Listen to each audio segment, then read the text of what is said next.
Good morning BEd. कैसे हैं सभी? अच्छे हैं। तो कल हमने आपको एरिक एरिक्सन की जो थ्योरी है, मनोसामाजिक सिद्धांत जो है, इसके बारे में मैंने आपको सामान्य परिचय दिया था।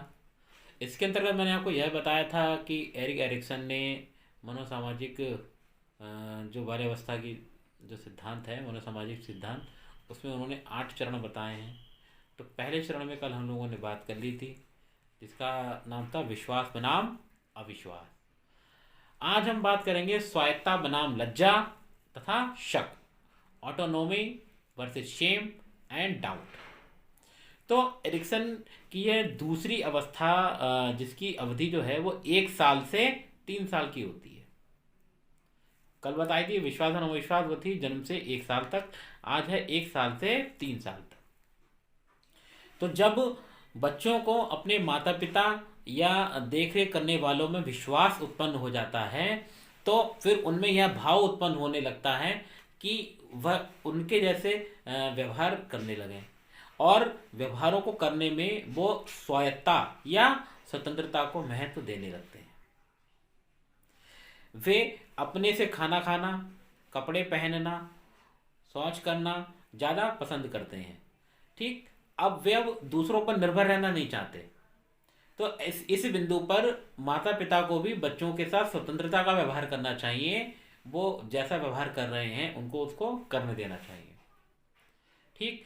कई घर ऐसे होते हैं जिनमें माता पिता जो है बहुत स्ट्रिक्ट होते हैं कि बच्चे की अगर गलती होने पर उसको डांट लगेगी, या उसको जो है उससे मतलब वैसे ही व्यवहार करने, मतलब उसको डांटते हैं ज़्यादा है। तब ऐसी कंडीशन में क्या होता है बच्चों कि जो है, तब ऐसी कंडीशन में वो बच्चा कोई भी काम करने से पहले थोड़ा सा उसे डाउट लगेगा कि वो काम को करे या ना करे, उसे खुद पर विश्वास नहीं होगा। ठीक है। तो क्या करा जाए हम? तो हम बच्चों को मोटिवेट करें। ठीक। और अगर वो गलतियां कर रहा है तो उन गलतियों को सुधार लेकर आए। तो इस तरह से अगर हम व्यवहार करेंगे, तब क्या होगा कि बच्चे जो हैं, जो लज्जा बनाम स्वायत्ता या शक जो अवस्था है, इससे बाहर निकल आएंगे। तो उनके अंदर इच्छा शक्ति का विकास होगा। इच्छा शक्ति का विकास होगा, जिसके फलस्वरूप बच्चे शक तथा लज्जा की परिस्थिति में भी खुलकर अपने अपने स्वतंत्र पसंद तथा आत्मनियंत्रण का प्रयोग करके अपने व्यवहार को अपना करके अपना व्यवहार कर पाते हैं। तीसरी हमारी आती है पहल बनाम दोष, इनिशिएटिव वर्सेस गिल्ट। तो एरिक्सन के सिद्धांत की यह तीसरी अवस्था है, और यह जन्म से 3 साल से 5 साल तक की होती है। अब 3 से 5 साल तक का आ गया तो यानी बच्चा स्कूल में जाने लगा, तो यह बच्चों का प्राक स्कूली वर्ष यानी प्री स्कूल ईयर्स होते हैं। यह अवधि आरंभिक बाल्यावस्था की होती है, जब बच्चों में स्वायत्ता करने का भाव विकसित होने लगता है, और वे अपने इर्द गिर्द के वातावरण में अन्वेषण करना प्रारंभ करते हैं, नई नई उत्सुकता दिखलाना प्रारंभ करते हैं। क्योंकि बालक अभी तो अपने घर पर ही था, जैसे ही वो घर से बाहर निकला उसे चीज़ें दिखाई देने लगी अजीब अजीब। उन चीज़ों के बारे में कौतूहल पूर्वक पूछेगा कि पापा ये क्या है, मम्मी ये क्या है। तो आपको उनकी जिज्ञासाओं को शांत करता है। ठीक है। तो तो इस तरीके से बच्चे जो नए नए अन्वेषण, तो हमें क्या करें, उनके उनके बातों का उत्तर दें, ताकि वो नई नई अन्वेषण करने की उन्हें प्रेरणा मिलती रहे। इससे वह पहल की संज्ञा, इसे जो है हम पहल की संज्ञा कहते हैं। अब माता पिता को चाहिए कि वे इस प्रयास में उनकी सराहना करें।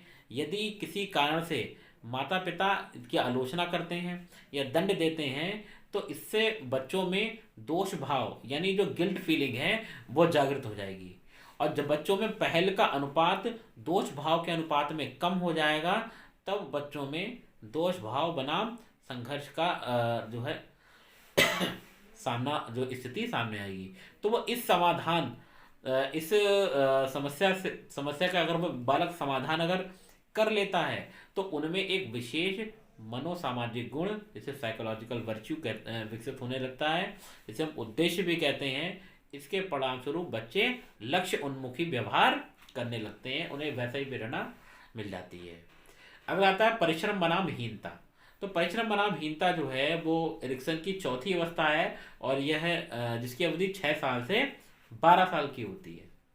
तो इस अवधि को उत्तर बाल्यावस्था भी कहते हैं, जब बच्चों से पहल की नई नई तरह की अनुभूतियां उन्हें प्राप्त होने लगती हैं, तो वे अपने ऊर्जा को, नए ज्ञान को अर्जित करने लगते हैं, अपने बौद्धिक कौशल को सीखने लगते हैं, और इसके साथ साथ वे अपनी प्राप्त सफलता और पहचान को काफी प्रोत्साहित करते हैं।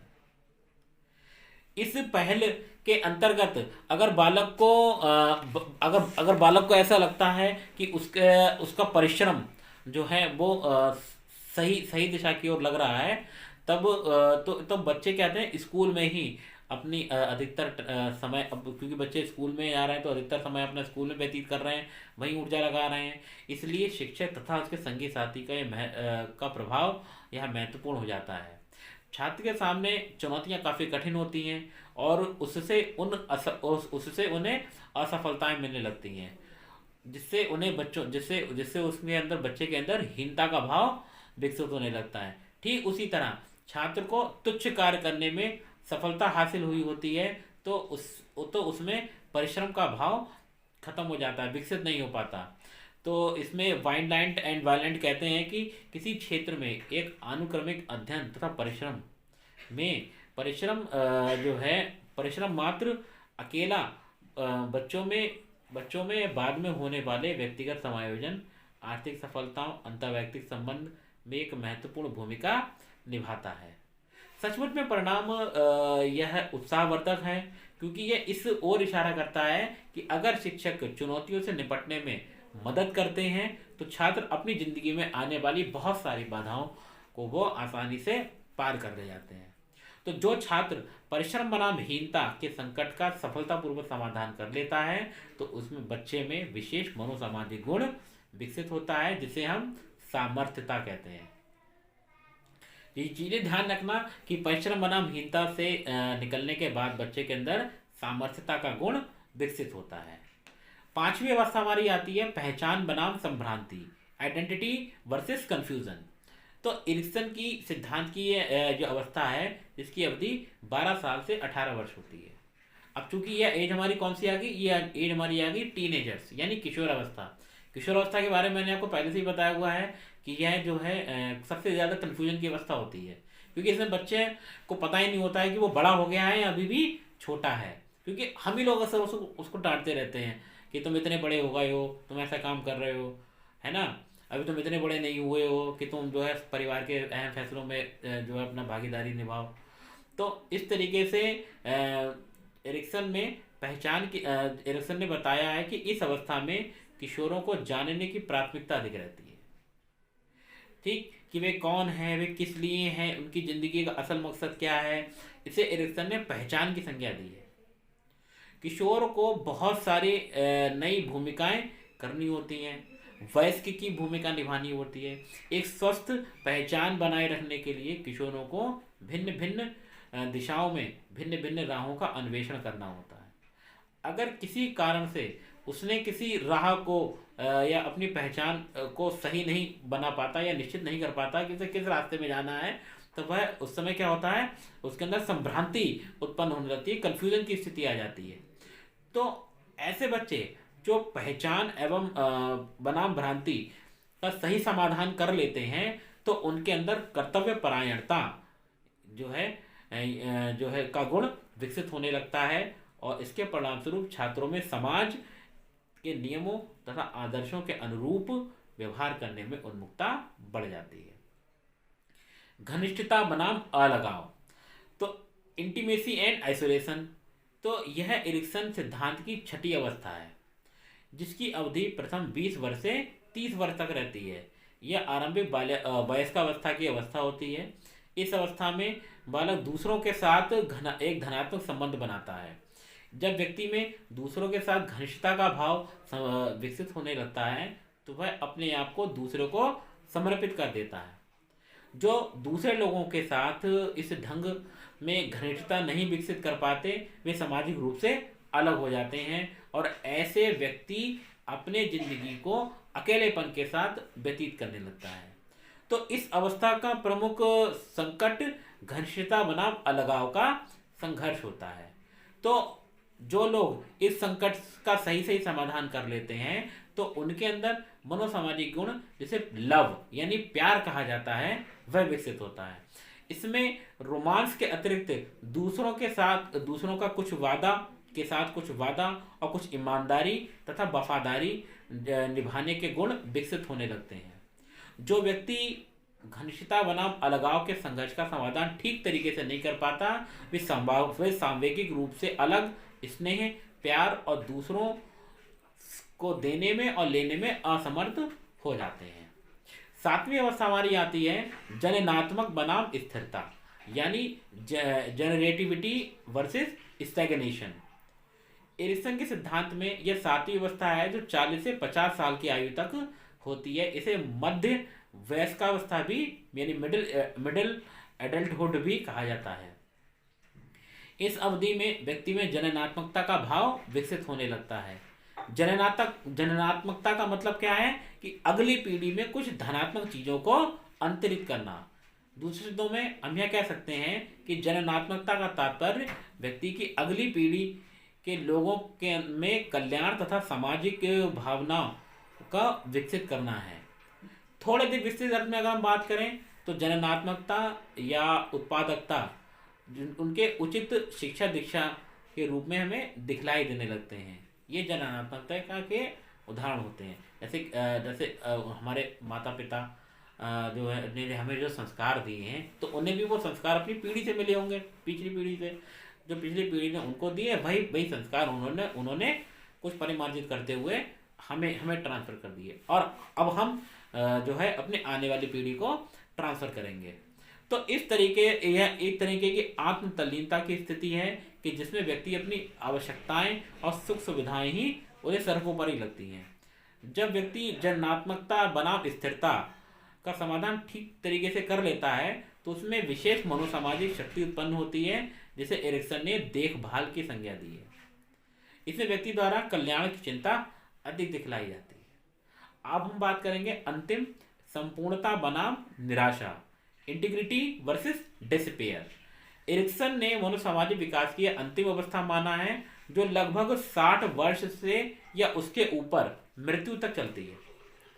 सभी संस्कृति में इस तरह की अवस्था को बुढ़ापा की अवस्था कहा है।